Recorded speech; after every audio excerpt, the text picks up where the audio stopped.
Well, I have some good news. We've had enough bad news, haven't we? And die gute Nachricht. Day before yesterday, Rubio met with Lavrov. You know who they are. And Rubio reported to the press, wow, Lavrov gave me some new and interesting, some things that were a different approach to Ukraine. It was sort of amazing. It was sort of like a step-by-step, sort of a map toward negotiation. And so I'm going to tell the president about that, says Rubio. I'm going to tell the president. Wow. Well, that was the first time the two met for a couple of months, but this is good news. Now, yesterday, when Lavrov gave one of his par excellence press conferences, he was asked this question, and I wrote it down here so I wouldn't misquote him. Here's the question. Mr. Rubio said yesterday that there was a new plan about Ukraine and that was discussed with you, Mr. Lavrov. What are these new approaches? End quote. Lavrov. I'd like to respond with the words of US President Donald Trump. Quote, I will tell you, expect big surprises, end quote. Tongue way in cheek. Lavrov continues. Now, I don't know about big surprises. You press people are familiar with diplomatic negotiations, and you know that these are not things that are easily or a very good idea to discuss in the present. And so I will just respond by saying, yes, we discussed Ukraine. Well, is this room for hope? Well, I think we need to divide Trump into Dr. Jekyll and Mr. Hyde for those, okay? And it does a disservice to everyone to have such a Trump derangement syndrome that you can't see that he wants to put an end to the war in Ukraine, and so does Putin. Hello, this is a big deal. Now, I detest anyone who enables genocide, Völkermord, anyone who would attack another country, as Trump did recently in a war of aggression against Iran. My colleague, Elizabeth Murray, will talk more about Gaza. I can't talk about Gaza without getting very, very angry, and it doesn't help to be Irish. So what I'd like to do is try to segregate out what we can look at as possible progress. And I think that Putin is doing precisely the same. I think what he's doing is saying, look, we don't have any options about new presidents. We have 3 more years of this fellow. He says he wants to talk to us. We are talking, and that is big. Not only the 2 of us at the summit level, but also our foreign ministers and others. My God. Now, why is that so unusual? Because it didn't happen for 4 years, for Pete's sake. 4 years almost, okay? So this is the good news. Now, what about the other news? The other news has to do with what the old Soviets used to call, several of you will remember that have hair this color, the world correlation of forces. Now, the world correlation of forces has changed. In case you didn't notice, the US used to be the superpower. Now there are 2 other superpowers, and guess what? It's 2 against 1. Now, we are aware that the Chinese are especially careful when they say, yes, we have this strategic agreement with Russia, but it's not against anybody. It's not a military alliance. And of course, the Russians say the same thing. But my goodness, when you have a common enemy, when you have a common major power that is threatening you both, I mean, hello, it doesn't take an analyst to figure out what to emphasize there. So what I'm saying is this, that yesterday we were talking to a group that included a Chinese general. And I mentioned all this. I said, it's 2 against 1, isn't it? Oh, no, that's no. And then I raised this point here, which I read in something called the Executive Intelligence Review. Are you familiar with that? A fellow named Jason Ross, whom I know. And, you know, when I read that in the morning, I'm usually pretty well educated.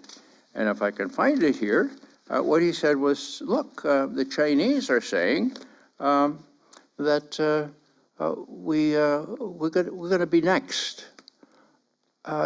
Do we fear a Russian loss in Ukraine? Of course we do. We don't think it's going to happen. It's going to happen. But why do we support it rhetorically or with all kinds of economic help? Well, because we know we're going to be next. Well, if you know you're going to be next, my God, that's 2 against 1, despite all the rhetoric. You know, we talk about Westphalia and everything else, but the Chinese have changed their approach to the real world, emphasizing core interests, not rhetoric. Now, what I'd like to do is finish up quickly because I'm only allowed 10 minutes. And I just want to mention something that is near and dear to my heart. This has been a very informative symposium so far, and imagine it will get even more informative. A lot of rain has been predicted and has been falling even outside earlier this morning, and I'm going to invoke a special principle. It's called the Noah principle. And it's this, pay attention. It's on the final exam, so if you want to write it down, take out your pen. Okay. Here it is, the Noah principle. No more awards for predicting rain. Awards only for building arks. In other words, we can have all the knowledge we want. We can know exactly what we should do, but if we don't do it, we're not facing up to the criticality of this situation. Traveling through Germany for the first time in maybe 7 or 8 years, I was really impressed by a lot of things. I want to go back to one thing that I forgot to point out because it's consonant with everything that else has been said here. Back in 1990, when James Baker, our Secretary of State, a very smart Texas lawyer, sold a bill of goods to Gorbachev and Shevardnadze and said, look, we'd really like to see a reunified Germany. Now, I don't know if there are many Russians here, but I just wonder what the reaction was by Gorbachev and Shevardnadze. Yeah, what's the quid for this pro, or what's the pro for this quid? Oh, well, we promise not to move NATO 1 inch to the east. The reason I mention that is because I had a personal experience with this. I was in Moscow about 12 years ago, and I met one of Gorbachev's main assistants. His name is Kuvaldin. He was on the delegation there talking with Baker and everybody else, and his picture is readily available. And I said, Mr. Kuvaldin, tell me, why did you not get that promise written down? He looked at me and he said, look, I'll give you the 2 answers. Germany hadn't finally bought in. They bought it the next day, right? Okay. But also the Warsaw Pact still existed. And, what are we going to do about that? But really, Mr. McGovern, this is what it really was. He looked me straight in the eye and he said, we trusted you. Wow. Now, there's bad news and there's good news here. There's lots of reasons for all the betrayals, and I'll call them betrayals. Minsk has been mentioned, James Baker has been mentioned, Istanbul has been mentioned, and despite all that, and this is the real analytical conclusion I would draw, Putin still says, look, I was naive. Putin said that. I was naive in trusting these people, but with Biden gone, I think I can trust Trump. Oh my God, I think he's sincere about making peace in Ukraine. Now, what I would suggest as I end this little talk is that we keep aware, that we be aware and keep this awareness up front, that Trump may do a lot of crazy things, but we should react like Lavrov, you know. We make a little fun, you know. Oh, this is going to be really big. This will be huge, what I'm going to say. You know, just wait. It's going to be great. So we have to sort of take a little lighter touch to this and just make sure that people know that there is possibilities on Ukraine, and we need to encourage those. On the Middle East, we just have to follow our moral consciences, and those who have consciences left need to oppose with every ounce of their strength. How do we do this? Why do we do this? We do this because there is only us. And the story I was going to adduce from my travels through Germany this time was simply after the war, there was near Hamburg, there was a little Pfarrgemeinde. The church was zerstört, you know, everything was really destroyed. And the people worked for 3 years to put together the church and the crucifix, okay? And finally, the Saturday before they were going to have the big Öffnung, the big rededication, the head of the Gemeinde said to the pastor, I'm sorry, we found the corpus for the crucifix, but we can't find the hands. They must have been really destroyed.